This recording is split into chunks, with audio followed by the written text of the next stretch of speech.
Thank you, Madam President. I move the bill pass, and speaking to that motion. The senator has the floor. Thank you, Madam President. Ladies and gentlemen of the Senate, this here is another affordability bill.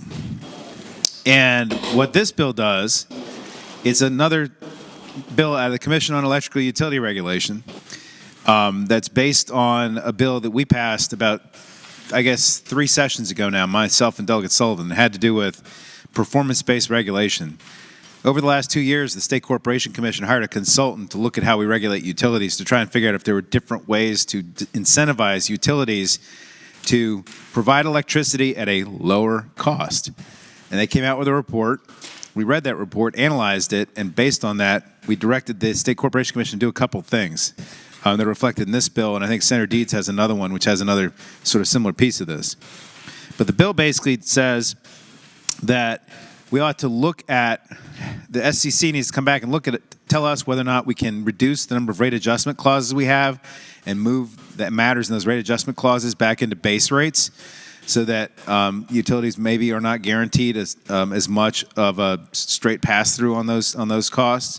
Number one. Number two, it suggests that we ought to look at whether there are a way to share the risk on fuel costs. Right now, fuel costs are passed straight through from the utility to consumers, so the utility doesn't have any incentive to try to reduce fuel costs. But if we shared that risk, and they could maybe use other techniques to reduce risk on fuel costs, maybe we could save some money to everybody on fuel costs. And the same thing on compliance costs for the Virginia Clean Economy Act. Right now, those costs are required to be passed straight through.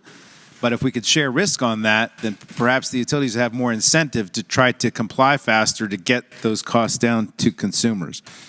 In addition, it suggests that we also investigate looking at all-source procurement. And what that means is that when the utility says they need to generate a certain amount of electricity, instead of saying they want to do it with either a solar farm or another wind farm or a gas plant, they have to put out an RFP to the private sector to say, why don't you propose how to produce that gigawatt or whatever of electricity, and we'll look at whatever the lowest cost solution is instead of the utility deciding and then trying to get the SEC to approve it and litigating that.